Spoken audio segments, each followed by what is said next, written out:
mestrado em recursos hídricos. Bom, começou a gravação, então. Hoje a gente vai falar um pouquinho dessas 5 etapas, né? Tipos de mapas, coordenadas, fusos, escalas. Então, vamos lá. Qualquer coisa, pode ir falando aqui pelo bate-papo que eu estou de olho também, ou podem abrir o áudio também, fiquem à vontade. Bom, na semana passada a gente falou de alguns desses elementos cartográficos, né? Então, essa semana a gente ficou com a escala. A escala, ela é importante por quê? Porque ela vai te dizer, né, quanto a tua área ela vai ter que ser reduzida para caber no papel. Então, vamos lá. A escala, ela vai ser essa relação matemática entre a área real e a representação no mapa. Ela vai expressar quantas vezes a realidade vai ser reduzida para caber no papel ou digitalmente, e ela também pode ser gráfica ou numérica. Claro, não dá para a gente fazer um Brasil, por exemplo, caber dentro de um papel. Teria que ter um papel do tamanho de todo o nosso território, né? Então, a gente tem que reduzir isso para ficar mais fácil de entender e as áreas sejam proporcionais. Então, vamos conversar como que funciona isso. Bom, uma atividade que é bem bacana de fazer e dá para verificar essa diferença de escala é usando as ferramentas do Google Maps, o Google Earth ou o Google Engine. Eu vou mostrar para vocês aqui mais ou menos como é que funciona.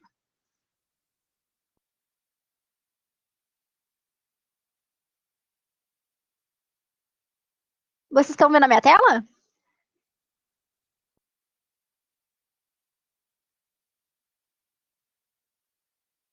Perfeito.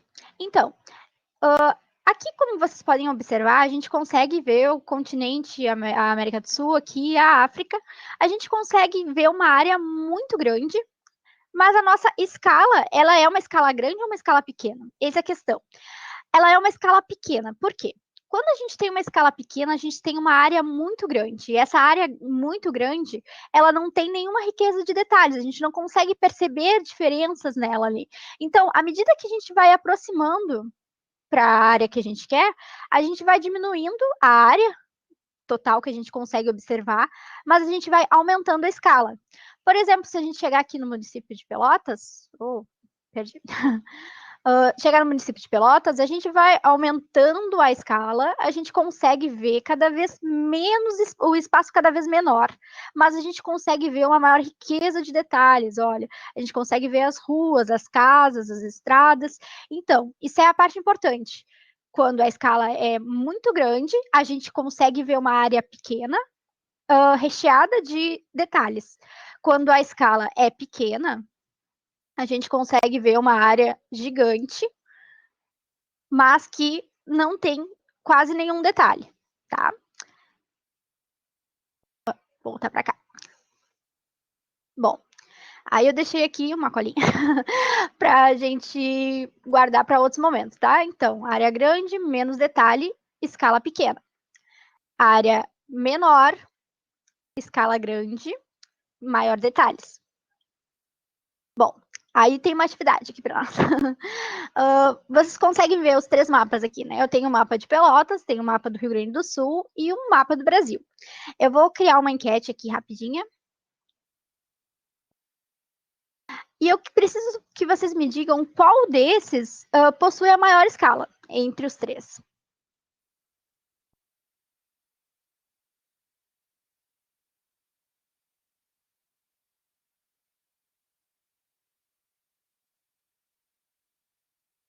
Vou aguardar um pouquinho para o pessoal responder e eu já mostro para vocês.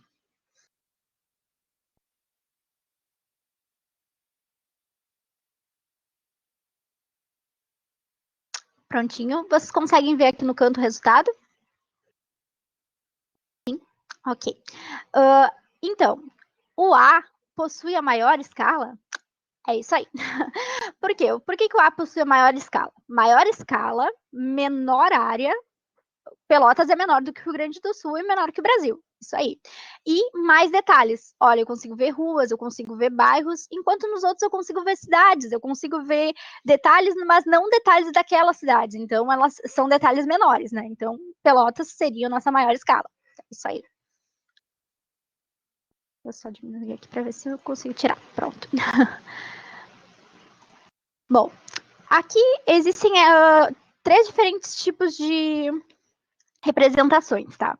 Que seriam um mapa, uma carta ou uma planta. Eu não sei se vocês já ouviram falar alguma vez em planta de uma casa, por exemplo, uma pessoa vai fazer uma construção, não sei se algum de vocês é do IFE ou não, por exemplo, vocês vão fazer uma construção, alguma coisa, ele pede uma planta, um arquiteto vai trabalhar com uma planta, porque uma casa, ela precisa de planta, porque é uma escala muito grande, né, onde cada espacinho ali vai ter medida em metros ali, centímetros dentro daquela residência, tu vai ter muito detalhe e vai ter áreas específicas menores, né, tu vai determinar onde vai ficar cada coisinha ali dentro daquela planta. Uma carta pode ser uma carta topográfica, uma carta geológica, existem outros tipos de cartas, tá? Ela vai ter uma escala média, tá? E vai ter um pouquinho mais detalhes do que o muito grande, né? A escala muito pequena, mas um pouquinho menos do que a escala de planta, né? Ela vai ter uma área específica também, ela não vai ser do planeta todo, ela vai ser de uma região ali, uma cidade, um estado ali. Já o mapa, ele vai ter uma escala bem menor, né? Porque ele vai ter uma área muito grande e poucos detalhes. Eu aumentei a tela aqui para conseguir ver direitinho, mas qualquer coisa vocês me chamam aqui que eu estou sempre cuidando ao bate-papo, fiquem à vontade. Tá. Aí vamos falar então um pouquinho dos 2 tipos de escala que a gente conversou lá no início. Então eu falei que tinha escala numérica e escala gráfica. A escala numérica normalmente ela vai se dar dessa forma ou na forma de uma fração. Agora eu mostro para vocês. Onde o 1 vai representar a área no mapa, por exemplo, 1 centímetro no mapa equivale a 500 mil centímetros na vida real. Então, o primeiro número aqui vai determinar a área do mapa, a área que a gente consegue medir com uma régua, e essa aqui é a área real, tá? Ela também pode se dar dessa forma, como uma fração, mesma coisa, valor no mapa, valor na realidade. Bom, aí vou para mais uma questão. Agora, qual dessas escalas é menor? Eu vou abrir a enquete.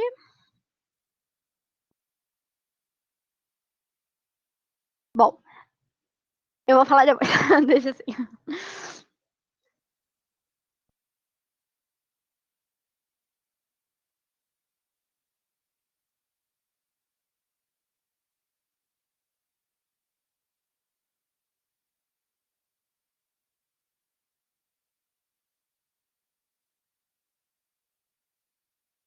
Perfeito, vou compartilhar aqui com vocês.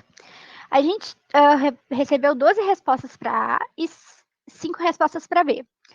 E qual que está correta? A letra A. Por quê? Vamos lá. Por que a letra A está correta? Escala menor. Escala menor quer dizer que a área é grande. A área grande quer dizer que a área no mapa é a mesma, ó, 1 centímetro, 1 centímetro. Aqui é 1 milhão de centímetros na vida real e aqui 500 centímetros na vida real. Se fosse lá 500 centímetros na vida real, ele seria uma área bem menor. Então, se a área é menor, a nossa escala é grande, cheia de detalhes. Se a nossa área é grande, a nossa área é muito grande, a gente tem detalhação menor, e esse número aqui de baixo vai ser maior. Então, perfeito. É isso aí. Perdão. Camila, a pergunta dessa daqui, qual seria a escala menor? Ou é de antes? Recém vi aqui.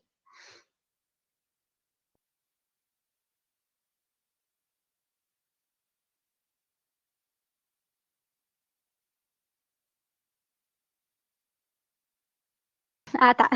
Capaz. Não, eu só vi agora, perdão. Tá. Vamos indo, então. Vamos lá.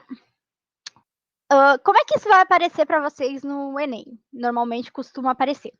Vamos supor que ele vai dar lá um textinho, normalmente vai ter um texto, onde eles falam que, por exemplo, o ponto A aqui é o corpo de bombeiros e o ponto B é um foco de incêndio.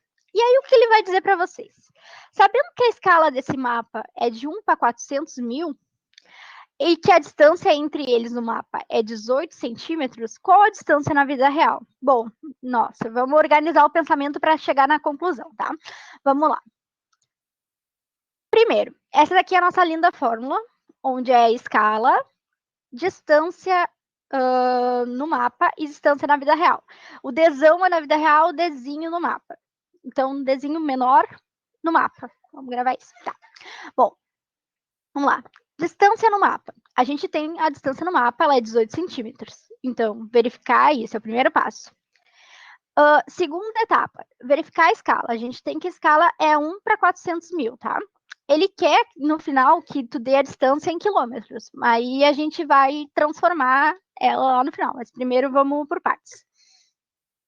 Bom, no momento que tu está verificando a escala, é importante tu verificar qual tipo de escala. Essa escala que a gente trabalhou até agora é a escala numérica. Existe ainda a escala gráfica, que é essa escala aqui de baixo. Qualquer um desses tipos aqui é uma escala numérica, gráfica, perdão. E o que tem a escala gráfica? Uma vantagem dela é que quando tu bota uma escala dessas no mapa, e se tu aumentar ele para imprimir ou diminuir ele para imprimir, esse desenho, essa marcação aqui, né, ela vai diminuir ou aumentar conforme o mapa. Então, ela vai sempre ser equivalente. Tu não vai precisar de fazer outra escala, por exemplo. Então, isso é uma parte importante. Outra coisa, o que acontece? Como é que funciona a escala gráfica? Cada espacinho aqui, por exemplo, significa 50 metros. Então, se tu tem um mapinha lá, todo legal, vou desenhar aqui, não sei se... Não sei se vai dar, vou tirar. Tu tem lá um mapinha lá, bem legal. Tu tem um mapinha lá, e aí tu tem a escala gráfica ali, dizendo que cada espacinho desse é 50 centímetros, tá? 50 metros. Então, tu vai saber que aqui tá o ponto A e lá tá o ponto B. Então, tu vai verificar, né, o teu espaço de lá até lá. E aí, ó, por exemplo, teria 100 metros, né, entre um e outro. Então, essa é a importância da escala gráfica. Então, tu quer saber que cada espacinho desses aqui vai ter uma área, né, que vai representar no gráfico. Eu vou só apagar isso aqui, se eu conseguir. Ok. Vamos lá. Tá, tu verificou a escala gráfica, aí tu vai para a distância real. A distância real a gente não tem, né? Então a gente precisa descobrir. Como é que a gente vai descobrir isso? Através dessa fórmula. Vamos lá. Primeiro a gente vai colocar aqui, ó, a escala. Eu tenho 1 para 400 mil centímetros. Aí eu tenho o Dzinho, que é 18, e não tenho o Dzão. Como é que eu resolvo isso? Eu resolvo isso com aquela regra de 3 simples. Como é que eu vou fazer? Eu vou fazer 1 vezes o D e 400 mil vezes 18. Não sei se vocês têm uma calculadora aí, se quiserem ir acompanhando os cálculos. Mas então, a gente vai conseguir chegar em 7 milhões 200 mil centímetros. Só que, olha, esse valor é absurdo, né? Ele quer em quilômetros. Então, como é que a gente vai fazer essa conversão? Vamos lá. Essa tabelinha aqui é uma tabela bem simples que funciona como? Para transformar centímetros em quilômetros, tu vai dividindo, ó. Dividindo por 10, dividindo por 100, dividindo por 1000, dividindo por 10 mil, dividindo por 100 mil. Para transformar quilômetro em centímetro, tu vai multiplicar. Multiplica por 10, multiplica por 20, multiplica por... multiplica por 10, multiplica por 100, por 1000, por 10 mil, por 100 mil. Essa escala, ela vai sempre funcionar dessa forma e é muito importante para converter. Porque, às vezes, o que o exercício vai te pedir? O exercício vai te pedir para fornecer uma coisa em centímetros e tá tudo em quilômetros, vai pedir para fornecer em quilômetros e tá tudo em centímetros, e se tu errar ali, provavelmente, com certeza, vai ter essa opção para vocês lá no final. Então, vai ter a opção, caso vocês não tivessem convertido, que vai estar errado, né? Então, essa é a parte importante. Vamos lá, pegar os 7 milhões e 200, perdão, e vai transformar ele agora em quilômetro. Dividiu por 100 mil. Aí, como tu divide, tu vem tirando zero, né? Tirou um zero, tirou 2 zero, tirou 3, tirou 4, tirou 5. Sobrou só o 72. Então, a distância real é 72 quilômetros. Esse é o tipo de atividade que vai aparecer provavelmente para vocês no Enem em relação à escala. Eu até trouxe um exercício aqui, se vocês quiserem me acompanhar. O que acontece? Eu vou dar uns minutinhos para vocês. Eu não sei se vocês estão com papel aí ou com calculadora. Eu vou fazer aqui também. E o que acontece? Aí eu vou botar aqui a enquete para vocês, para a gente ver se a gente consegue chegar numa conclusão junto aqui. Pode ser?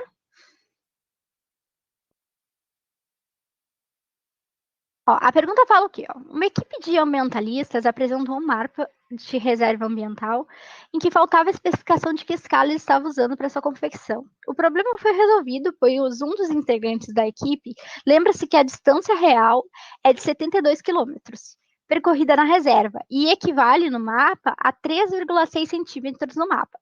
Qual foi a escala utilizada na confecção do mapa? Aí tem essas 5 opções: 1 para 20, 1 para 2.000, 1 para 20 mil, 1 para 200 mil e 1 para 2 milhões, tá? Eu vou botar aqui a enquete para vocês. Se ficarem com dúvida, vão me perguntando, tá?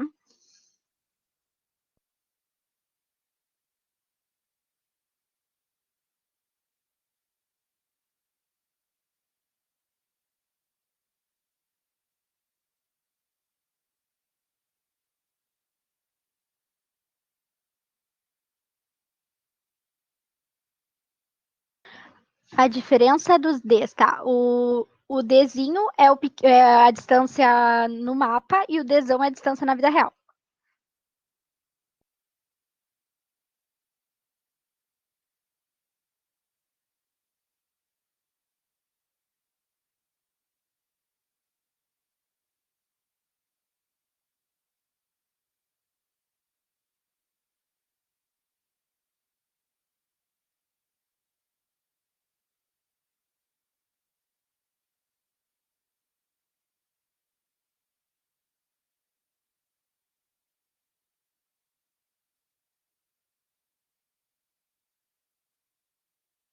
Vou esperar mais um pouquinho e já conversamos sobre isso.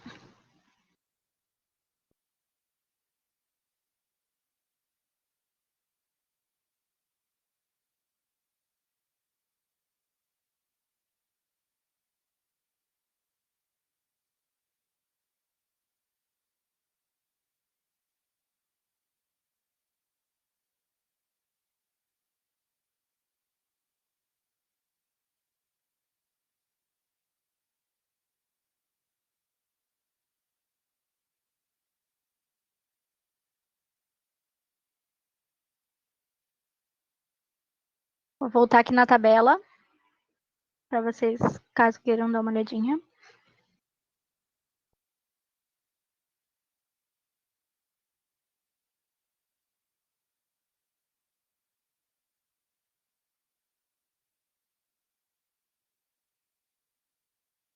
Também vou publicar aqui os resultados.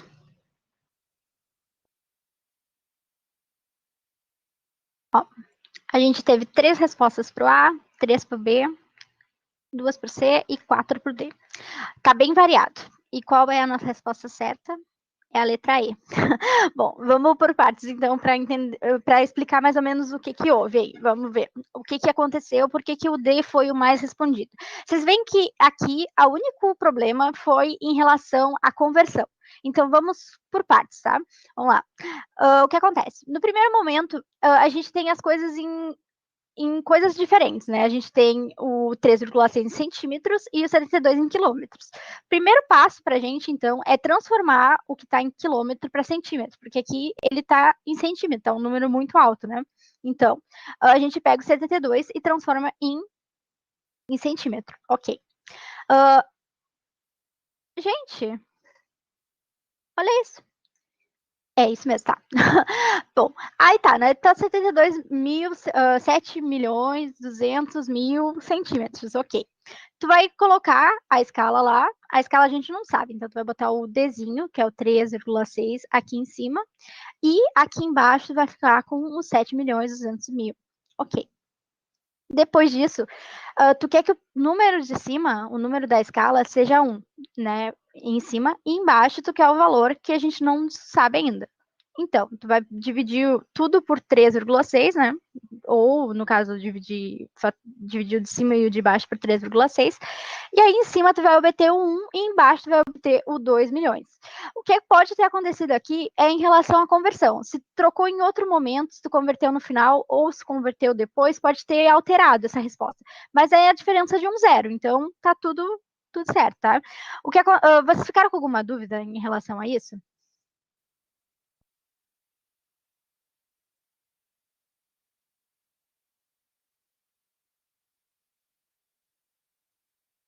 Eu vou Eu tô olhando aqui o chat. Tranquilo. Ok.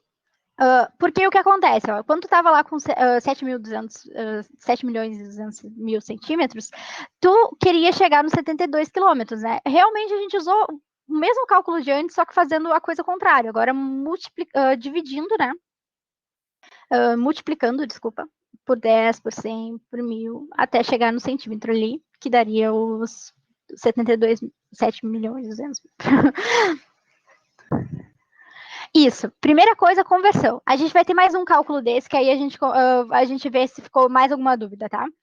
Vou passar aqui para vocês. É igual agora, só que em vez no primeiro a gente descobriu qual era o desão, né? A distância na vida real. O segundo a gente descobriu qual era a escala e agora a gente vai tentar descobrir a distância no mapa. Então, a primeira coisa é a conversão. Vamos focar nisso. Essa questão é assim, ó. É da Unicamp, 2013, eu acho. Escala em cartografia é a relação matemática entre as dimensões reais do objeto e sua representação no mapa. Assim, em um mapa de escala de 1 para 50 mil, uma cidade tem 4,5 quilômetros de extensão entre seus extremos. Como ela será representada? 9 centímetros, 90 centímetros, 225 milímetros ou 11 milímetros? Vou abrir a enquete aqui de novo. Essa é a TD. Ok.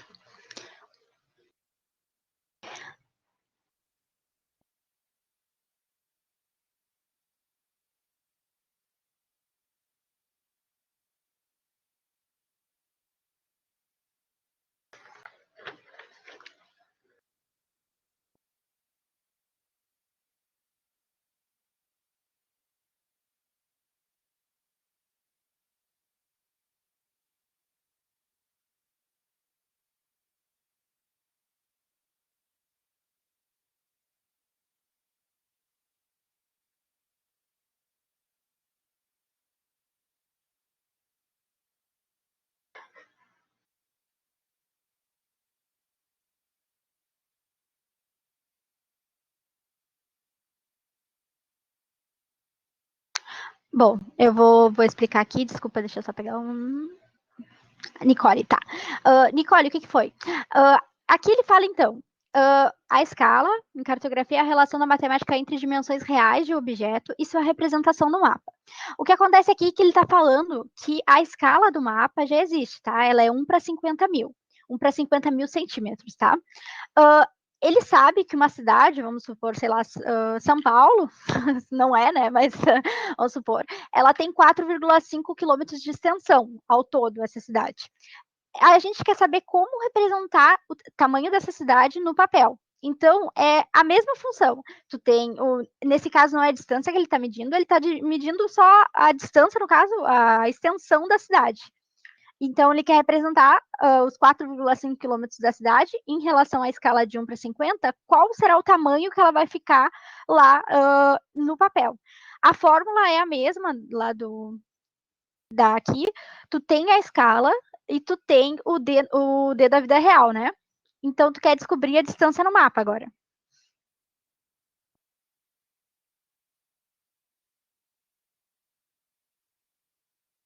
Não sei se ficou claro.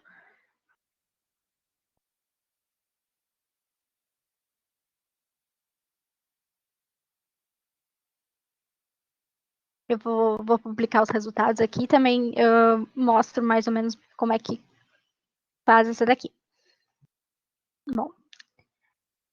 Bom, aqui a gente tem 9 votos para o A, 1 para o B, 4 para o C e 1 para o D. Ótimo. Qual é a resposta certa? A letra A. Por quê? Vamos lá. A gente tem que primeiro converter. Converter os 4,5 para centímetros. Convertendo, fica lá, 4.500.000. Ok, perfeito. Só que seria 400 mil. Só que não é, por causa da vírgula ali. Ó. A vírgulazinha ela vai caminhar os 5 zeros aqui. Então, 1, 2, 3, 4, 5. Parando aqui, em 450 mil. Ok. Então, vamos lá. Fica com a escala 1 para 50 mil. E o Dzinho lá a gente não sabe. E o D real, né? O Dzão, fica 450 milhões. 450 mil. Perdão. Aí tá, fazendo a regra de 3 de novo, 1 vezes 450 mil e o Dzinho vezes 50 mil, a gente fica com 50 mil D e 450. Esse 500 ele vai lá para baixo para dividir, né? E aí a gente pode cortar os zeros aqui e aí a gente fica com 45 dividindo por 5, igual a 9 centímetros.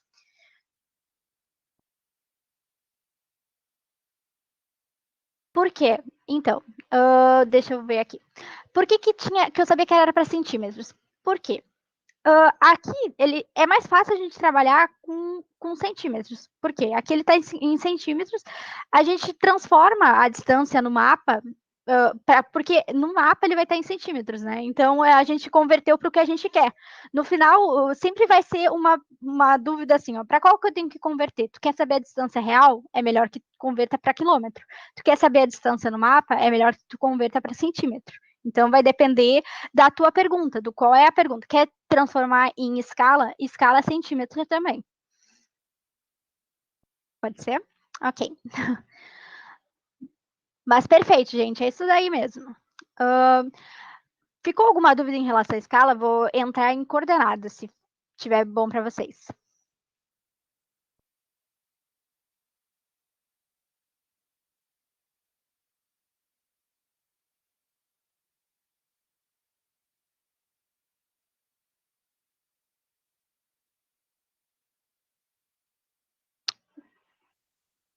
Perfeito. Então, gente, coordenadas geográficas. Dar um medo. Não, não precisa disso. Vamos lá. O que é as coordenadas geográficas? A coordenada é a localização de um ponto. Localizar um ponto no espaço é muito importante, porque só uma pessoa só vai ocupar um lugar no espaço. Não tem como você estar em dois lugares ao mesmo tempo, a menos que você esteja num lugar específico que tenha, sei lá, dois países ali, aí eles fazem até uma brincadeira com isso. Mas, tirando isso, tu vai ocupar o teu lugar no espaço, e isso é muito importante, tu saber como indicar esse lugar para outras pessoas. Isso é importante para fins de quando tu compra uma comida pelo iFood, quando tu compra algum produto pela internet, quando tu manda uma carta endereçada a alguém. Então, é sempre muito importante tu saber a localização dessa pessoa. Então, vamos por partes. Vamos supor que vocês foram convidados por uns 15 anos, tá? E aí tá lá no convite o endereço. O que aconteceria se vocês só tivessem a Avenida JK de Oliveira? Não iam achar a casa, né? Vocês iam andar por uma avenida muito grande, cheia de números, e vocês não iam conseguir encontrar a localização, até conseguiriam, mas é bem mais difícil. Então, se a pessoa dissesse só casa 3.500, não dissesse a rua, tu também não teria como encontrar, porque existe essa casa em várias ruas da cidade, ou do mundo, né? Então, fica bem difícil. O que eu estou querendo com isso?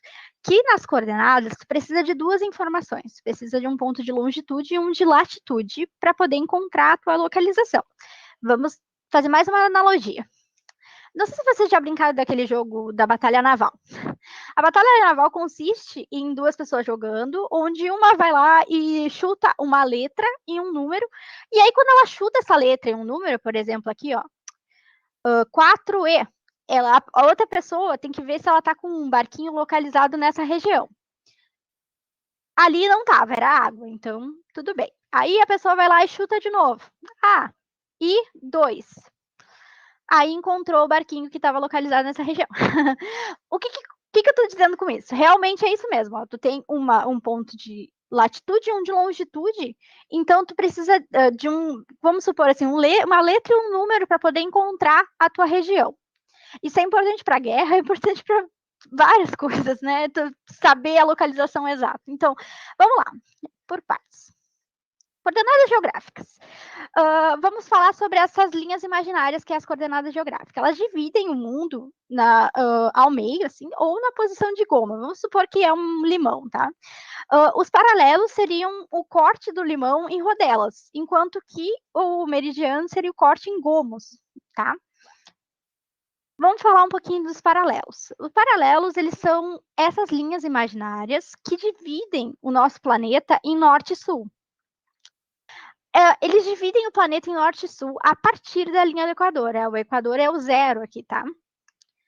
Aí, existe um outro nome para norte e sul, que seria boreal, a parte de cima da aurora boreal, vamos lembrar disso, e austral embaixo, na parte do sul, tá? Só preciso que tem uma questão depois que caiu no Enem e, tipo, isso não é uma coisa muito falada, então trouxe aí para lembrar. Tá. Quando a gente divide esse nosso planeta em norte e sul, a partir da linha do Equador, a gente tem a latitude. E a latitude seriam esses paralelos que definem a latitude. E a gente vai definir ele. Aqui tem um macetezinho, tá? O cachorro late. Quando ele abre a boca, ele está medindo esse espaço, né? Que é o espaço entre as linhas. Então, a latitude vai ser associada ao latir, latitude. E aí abre a boca. É só um macetezinho. Tá. O segundo fato, né, sobre a latitude, que é importante, é que ela começa em 0 no Equador, vai até 90 no Polo Norte e vai até 90 no Polo Sul. Enquanto que o meridiano, vamos lá, voltamos para o meridiano. O meridiano divide o planeta em gomos. São essas linhas imaginárias no sentido transversal ao outro, né? Ele vai dividir o nosso planeta em oeste e leste, também conhecidos como hemisfério ocidental e oriental. Oriental, do Oriente, ocidental, nós aqui. Bom, a longitude, ela vai medir esse espaço entre um abraço. No caso, as linhas nesse sentido. Então, ela vai determinar a longitude em relação a isso. É só mais um macetezinho. Longitude, como você está longe? Vou te abraçar. Tipo isso. E o que acontece? A longitude, ela vai ir de 0 a 180 para cada um dos lados. Como assim para cada um dos lados? Tá? O Greenwich está aqui. Ela próxima a Londres. Tu vai ter 180 graus positivos para o lado leste e 180 graus negativos para o lado oeste. Onde elas se encontram? Elas se encontram na linha do antimeridiano de Greenwich, que é a linha de mudança de hora, mas a gente já vai conversar sobre isso em fuso. Vamos por partes. Primeiro, só coordenadas. Vamos me perguntando qualquer dúvida. Bom, então, aí, como é que a gente determina a coordenada, então? Primeiro passo, vamos lá. Eu vou passar aqui para a próxima linha. Para a letra A. Letra A. Passei tudo. Letra A. Eu tô aqui, ó, em menos 60 graus. Por que é menos aqui 60 graus, gente? Porque tu tá a oeste. Oeste, longitude é negativo. Sul, negativo. Norte, positivo. Em latitude. Às vezes, quando não tá determinado norte e sul, tá só positivo e negativo. Isso é importante. Agora a gente vai falar um pouquinho mais sobre isso. Mas vamos falando se tiverem dúvida. Então, nosso ponto A aqui, ele está a 60 negativos de longitude e a 20 negativos de latitude. O que significa? Ele está a 60 graus oeste e a 20 graus sul, tá? Então, 60 graus oeste, 20 graus sul. Ou então, menos 60 graus, menos 20 graus. Vamos a segundo. Ponto C aqui. O ponto C, ele está a 20 graus negativos e 90 positivos, se a gente não quiser determinar norte, sul, leste, oeste. Se a gente determinar norte, sul, leste, oeste, ele está a 90 graus leste, 20 graus sul. Com essas duas informações, tu consegue encontrar esse ponto no espaço. Vamos lá. Precisa, então, dessas duas informações. Isso daí. Aí, eu abro uma questão aqui para vocês. O que, que vocês acham? Qual a latitude e a longitude do ponto E? Aí eu vou botar aqui uma coisinha para vocês. E aí vocês podem abrir isso e escreve ali latitude tanto, longitude tanto. Não aparece para mim quem botou cada coisa, então fiquem bem tranquilos, tá? Depois eu abro aqui para mostrar para vocês. Vou dar um tempinho para vocês. Ó, aqui, não sei se vocês conseguem ver bem clarinho, mas tá 120 aqui e aqui tá 40.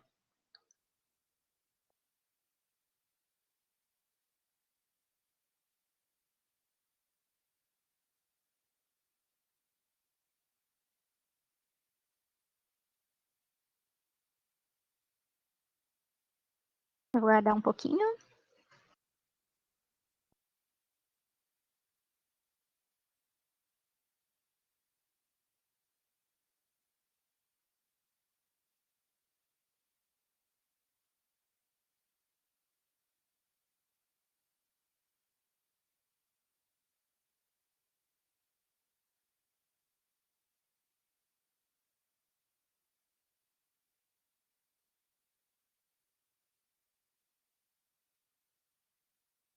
Ah, legal.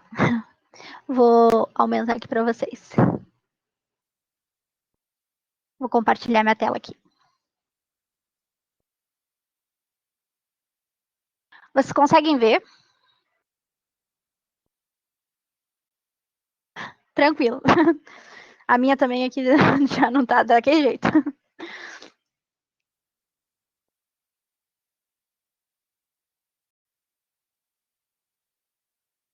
Olha aqui. Longitude 120, latitude 40. Longitude 120, latitude 40. Longitude 120, latitude 40. Legal. Longitude 120, latitude 40. Legal. O que que... Ó, 120 leste, 40 norte. Bom, o que que aconteceu aqui? Qual é um ponto importante? Ó, latitude 120 para onde? Norte ou sul? Latitude 40 para onde? Né, desculpa, latitude norte ou sul? Longitude oeste ou leste? E aqui, 120, latitude ou longitude? 40, longitude ou latitude? Uh, no princípio, é isso. O que que faltou? A única coisa que faltou seria relacionar, então, qual é para que lado tu tá indo, né? Se tu colocar negativo ou positivo, ali, perfeito, é isso mesmo. Vocês colocaram só positivo, 120 e 40, porque os dois são positivos. Perfeito. Então, é isso daí. Não tem problema nenhum. Não tem problema nenhum. Se fosse um negativo e um positivo, dava mais fácil para me identificar. Não tinha feito isso. Mas é isso daí, perfeito. Então, tu tá 120 de longitude, 40 norte aqui de latitude. Vocês fizeram isso perfeito, gente. Perfeito, muito bom. Adorei. 100% de acerto. Aí, tem uma questãozinha aqui do Enem que pergunta o quê? Ela pergunta algumas coisas assim, ó. Sobre sistemas de coordenadas de localização, julgue os itens a seguir. O item 1 é: a linha do Equador não exerce função sobre os sistemas de localização, sendo irrelevante para se arriscar os graus de latitude. 2. As longitudes são equivalentes aos meridianos e as latitudes são equivalentes aos paralelos. 3. O ponto situado nas coordenadas menos 15 de latitude e menos 20 de longitude encontram-se no hemisfério austral e ocidental. E letra número 4, o território brasileiro encontra-se em dois hemisférios diferentes. Aí tem 5 opções aqui, eu vou abrir para vocês.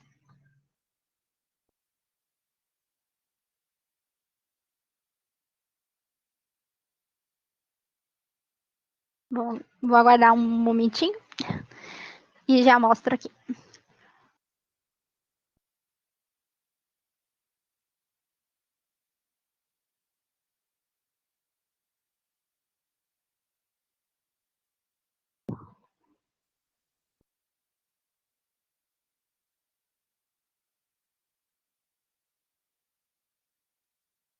tava, no caso, solo, se falasse só 120, 40 e falasse longitude e latitude, estava certo.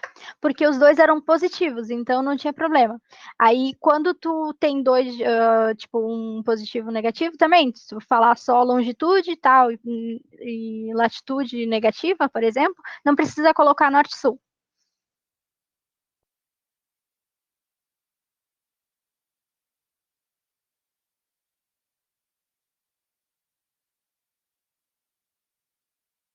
Que bom. Vou abrir a enquete aqui, senão a gente não vai conseguir vencer os fusos, mas vamos por partes. Então, a gente teve 4 para A, 2 para B, 12 para C e 3 para E. Resposta certa era a letra A. A gente teve 4 para A. Por quê? Vamos por partes. A linha do Equador não exerce função sobre o sistema de localização, sendo irrelevante para se precisar os graus de latitude. Mentira, né? Ela é muito importante, porque quando a gente sabe a distância do Equador para a latitude, ela é a mais importante, né? Então, tá falso. Primeira questão é falsa. Em relação à segunda, as longitudes são equivalentes aos meridianos e as latitudes aos paralelos. Perfeito. Verdadeiro. Terceiro, o ponto situado nas coordenadas latitude menos 15 e menos 20 encontra-se nos hemisférios austral e ocidental. Aí é aquilo que eu falei para vocês. A aurora boreal é norte, austral, né, no sul. Então, o menos 15 está no sul, porque latitude negativa é no sul, e a longitude, menos 20 é para o lado oeste. Oeste é o ocidente, é nós aqui. É isso aí. Perfeito, 3 estava certo. E o 4, que eu acho que a que deu diferença, né, talvez, que eu achei bem ruim. Pergunta se o território brasileiro encontra-se em dois hemisférios. Eu acreditaria que estaria verdadeiro, mas ele classifica como errado porque o Brasil encontra-se em três hemisférios, no caso, quase todo ao sul, uma pequena partezinha no norte, e ele considera que o território oeste como o terceiro hemisfério. Tudo bem, aí ficou a letra A como a questão certa. Gente, ficou alguma dúvida em relação a essa parte de coordenadas?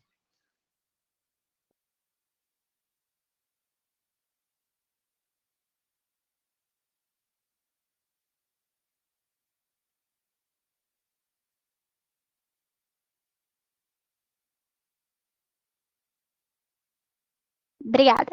Vou dar continuidade, então, vou tentar resumir rapidinho aqui para nós conseguir conversar sobre fusos, tá? Ó, nessa charge aqui, por exemplo, ele pergunta assim: que isso, cara? Nem é de noite, é de lua cheia ainda? É que eu ainda não me acostumei com o fuso horário. Um lobisomem brasileiro no Japão. Por quê? Por que isso acontece, então, né? Essa sargezinha, eles adoram colocar esse tipo de coisa na prova. Por quê? O que acontece? O lobisomem brasileiro vai para o Japão, onde tem um outro fuso, ele não se adaptou ali com a fusão dos horários, né? Com a questão dos horários. Então, é muito importante tu relacionar fuso horário com a vida real. Por exemplo, eu mesmo, às vezes tem reunião com pessoas de outro país, a pessoa vai marcar um horário com a gente e a gente não vai saber se o horário está em relação ao Brasil ou em relação à pessoa. Então é importante tu saber qual o horário que está aquela apresentação, até com a internet agora, né? Para saber, tipo, a Copa do Mundo teve um jogo lá que vai ser às 3 horas da manhã. Ó, eles jogaram às 3 horas da manhã? Não, provavelmente não jogaram às 3 horas da manhã, eles jogaram no horário normal, e aqui para nós vai passar às 3 horas da manhã como se fosse ao vivo, né? Então, essa diferença de horário, né, é os fusos horários. E como é que ele funciona para calcular isso?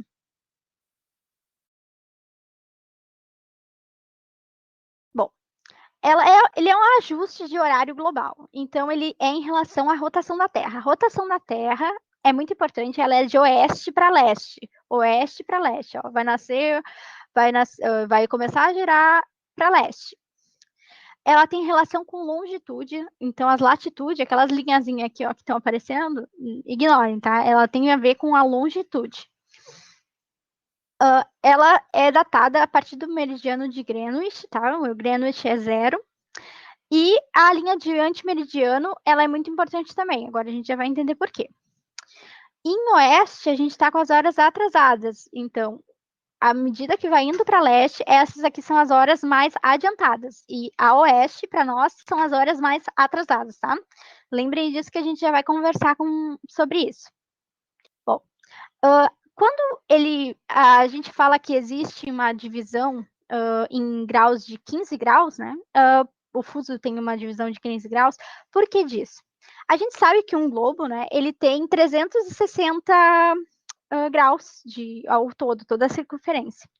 Tu vai dividir isso pelo número de horas que tem o dia, 24. Então, tu vai dividir 360 por 24, tu vai ficar com 15 graus. Tu vai ter quantos fusos? Tu vai ter 24 fusos ao longo, no mundo todo. Por quê? Tu vai ter o zero em Greenwich e tu vai ter para oeste até 12 e para leste até 12. Aí, vocês vão dizer até 12, por quê? Tá, começou lá no zero até 12, até 12, porque tu vai chegar na linha internacional de mudança de data. Essa linha do antimeridiano, ela é muito importante, ela não é uma linha reta, tá? Os países que fazem parte dessa região, eles escolheram mais ou menos como é que, se eles iam ficar no dia mais atrasado ou no dia mais adiantado. Lá, tu vai ter um horário de um lado, né, um dia de um lado e um outro dia do outro lado, que é praticamente 24 horas de diferença. Então, é muito importante saber, né, como funciona o cálculo disso. Eu vou lá. Para calcular, então, tem um passo a passo. Passo 1, para calcular fuso horário. Tu tem que verificar os hemisférios, tá?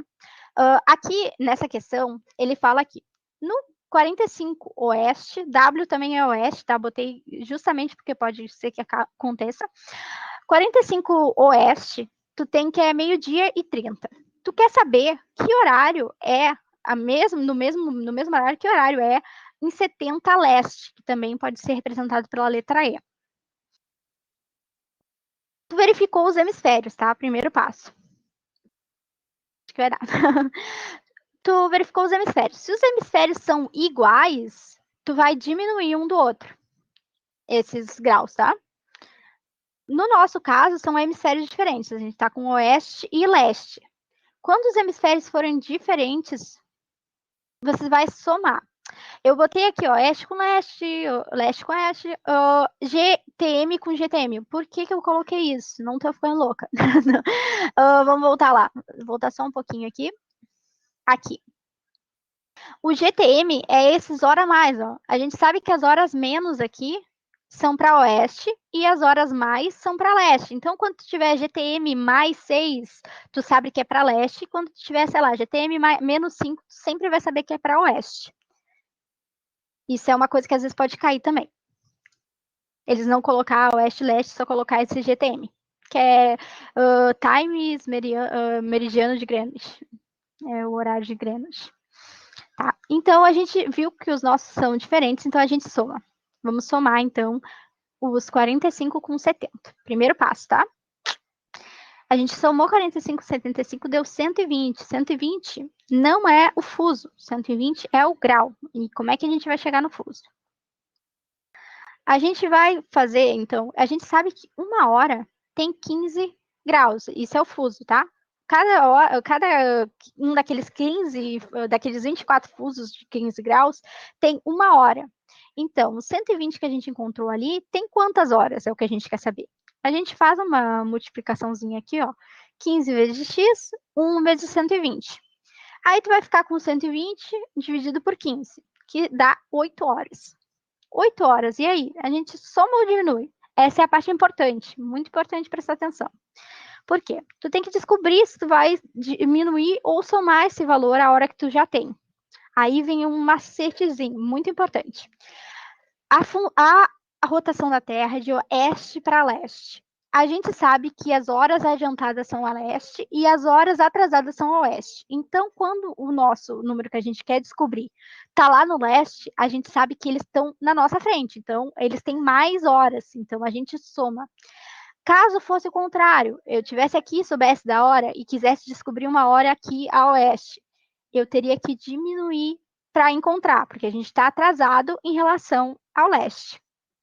Ok? Então, no nosso caso, a gente está aqui, quer descobrir o de lá, a gente vai somar 12,5 mais 8, 20 com 30. Então, esse é o nosso horário. Esse é o horário que vai ser lá no 70E, leste, né? O Brasil, ele tem 4 fuso horários valendo, tá? A gente, acho que vocês já devem ter ouvido, tipo, a prova do Enem é no horário de Brasília. Por quê? A hora de Brasília é uma das horas do Brasil, ela é menos 3 GTM, menos 3 GTM para oeste, lembraram? Existe o fuso, que é lá do Fernando de Noronha, que seria menos 2, o fuso do Amazonas, que é esse daqui, que é menos 4 horas, e o fuso do Acre, que é menos 5 horas. Então, no nosso território brasileiro, o fuso do Acre pega aqui só o Acre, uma porçãozinha da Amazônia, ele é o único que está 5 horas atrasado, né, em relação a Greenwich. Em relação a Brasília, ele está 2 horas atrasado. Eu trouxe um cálculo aqui, não sei se dá tempo, você acha que dá tempo da gente fazer? É uma questãozinha só que eu trouxe para a gente mais ou menos lembrar como é que funciona isso. O que acontece? Eu estou aqui em Nova York e Sydney.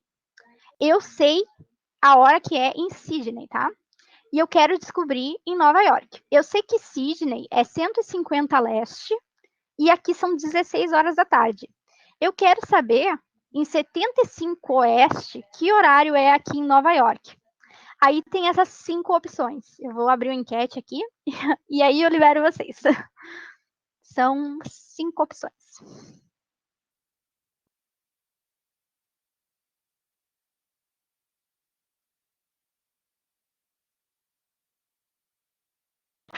Vão perguntando se ficaram com alguma dúvida, eu volto ali, tá, gente? Fiquem à vontade.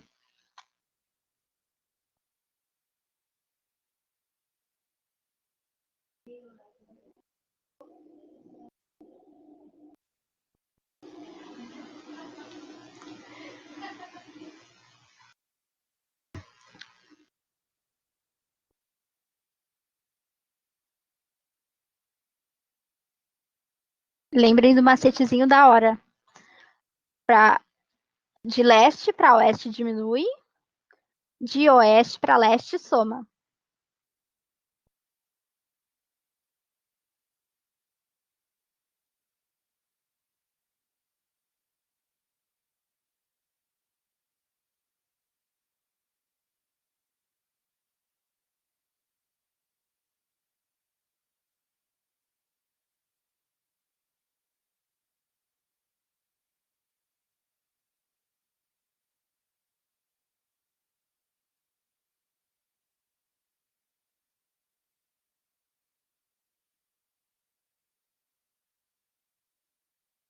Bom, vou publicar aqui para não atrasar vocês.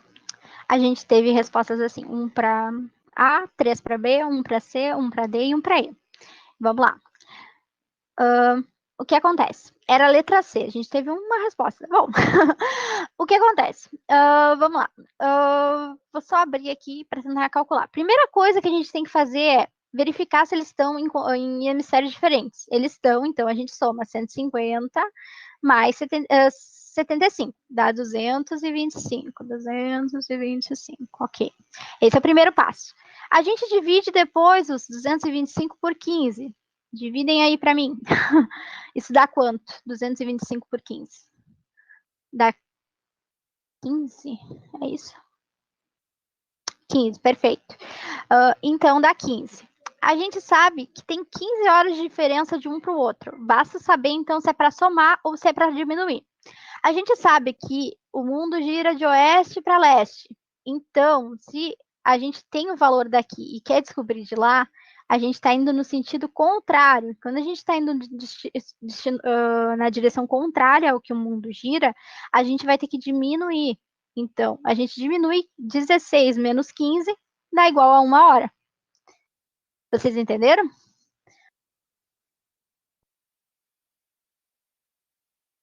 Ficou alguma dúvida em relação a isso?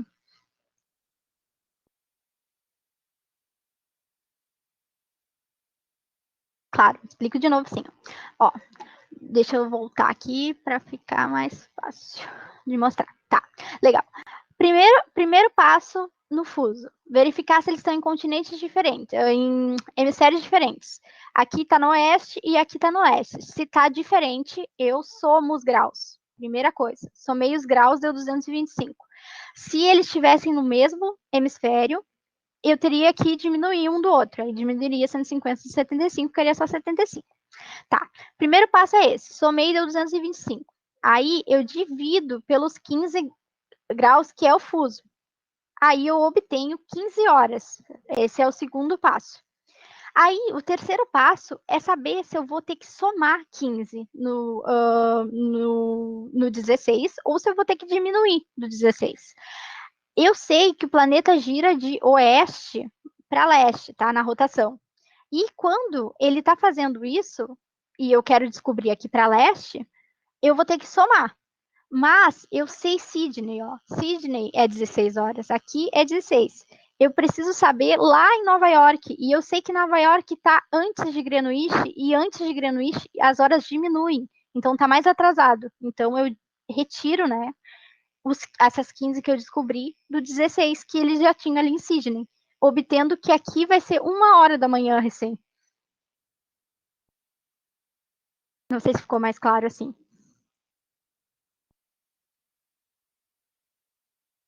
Capaz, tranquilo. Gente, era isso por hoje. Eu espero que vocês tenham gostado da aula.